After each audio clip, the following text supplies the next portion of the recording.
ओम नमो रामा ओम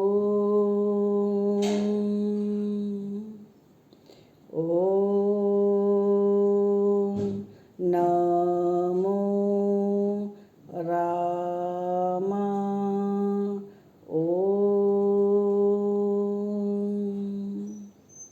माझ्याबरोबर पुन्हा ध्वनी निर्माण करा. ओम नमो रामा ओम. पुन्हा म्हणा.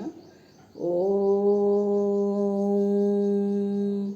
नमो रामा ओम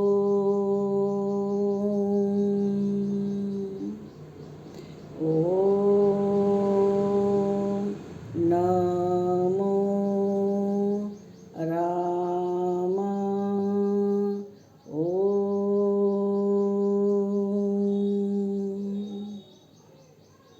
मी अलकनंदा दुर्गे आपल्या सगळ्यांचं मनःपूर्वक स्वागत करीत आहे. माझ्या ह्या चॅनलवर इथे ऐकणार आहोत आपण रामायणाची पावन कथा अगदी साध्या आणि सोप्या भाषेत.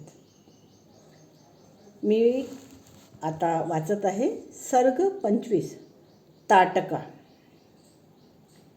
अपरिमित प्रभावशाली विश्वामित्र मुनीचे ते बोलणे ऐकून पुरुषसिंह रामाने एक चांगला प्रश्न विचारला.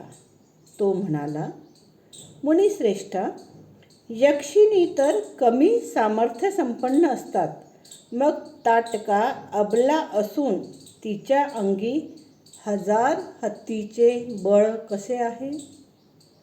अमित तेजस्वी राघवाचे ते बोलणे ऐकून विश्वामित्र आपल्या मधुर वाणीने लक्ष्मण व शत्रुदमन राम ह्यांच्या मनात हर्ष उत्पन्न करीत म्हणाले, ताटका कशामुळे बलशालिनी झाली ते ऐका.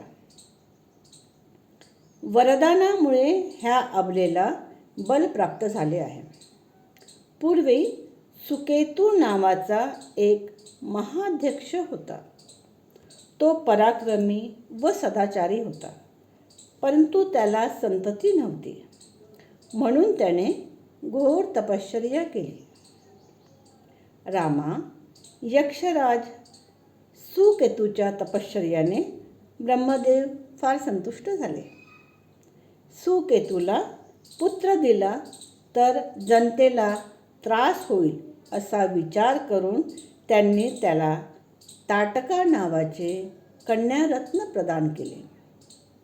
ब्रह्मदेवांनी त्याला पुत्र दिला नाही, परंतु त्या कन्येला 1000 हत्तीचे बळ दिले. हळूहळू ती मुलगी मोठी होऊन रूप यौवन संपन्न झाली. सुकेतूने ती यशस्विनी कन्या जंभपुत्र सुंदाला भार्य म्हणून दिली.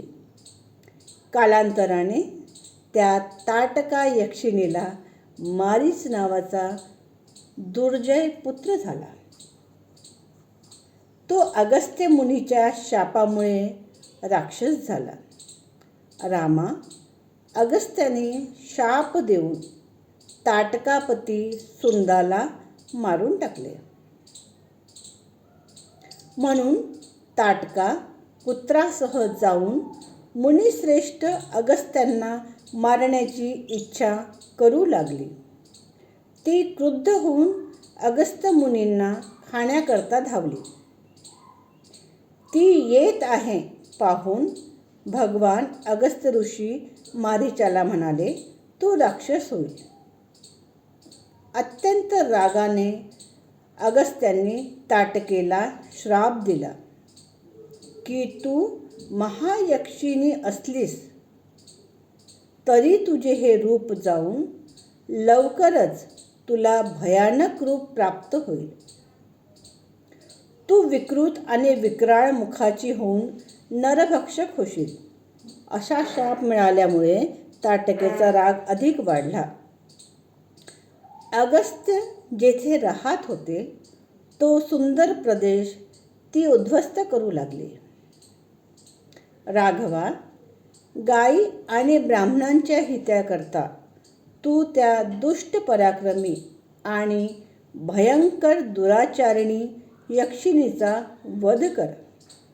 रघुनंदना, ह्या शापग्रस्त ताटकेला मारण्याकरता तिन्ही लोकात तुझ्याशिवाय कोणीही समर्थ नाही. नरश्रेष्ठा, स्त्रीवधाबद्दल घृणा वाटू देऊ नकोस. चारही वर्णाच्या हितांकरता राजपुत्रांनी आपले कर्तव्य केलेच पाहिजे.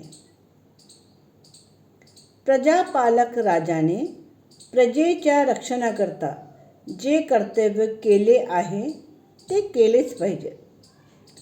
ते कृत्य नृशंस असो किंवा अनुशंस असो, ते पापदायक असो किंवा सदोष असो, ते केलेच पाहिजे. राज्यपालनाचा ज्यांच्यावर भार आहे त्यांचा हा सनातन धर्म आहे. काकुत्सा, ताटका महापापिणी आहे. तिच्यात धर्माचा लवलेशही नाही, म्हणून तिचा वध कर. राजा, असे ऐकण्यात येते की पूर्वी विरोचनाची कन्या मंथरा सर्व पृथ्वीचा नाश करण्याची इच्छा करीत होती, म्हणून इंद्राने तिचा वध केला. रामा, प्राचीन काळी भृगु ऋषींची पतिव्रता पत्नी असलेल्या शुक्राचार्याला मातेला जगातून इंद्र नाहीसा करण्याची इच्छा झाली, म्हणून भगवान विष्णूंनी तिचा वध केला. ह्यांनी तसेच इतर आणि श्रेष्ठ पुरुषांनी, महात्म्यांनी आणि राजपुत्रांनी अधर्मचारण करणाऱ्या स्त्रियांचा वध केला आहे. म्हणून राजा, स्त्रीवधाबद्दल घृणा सोडून माझ्या आज्ञेने ताटकेचा वध कर. इतिश्री सर्ग 25 संपलेला आहे. आपल्या सगळ्यांना हा सर्ग आवडला असेल तर व्हिडिओला लाईक, शेअर आणि सबस्क्राईब करा. पुन्हा भेटूया रामायणाच्या पुढच्या भागात. नमस्कार आणि धन्यवाद.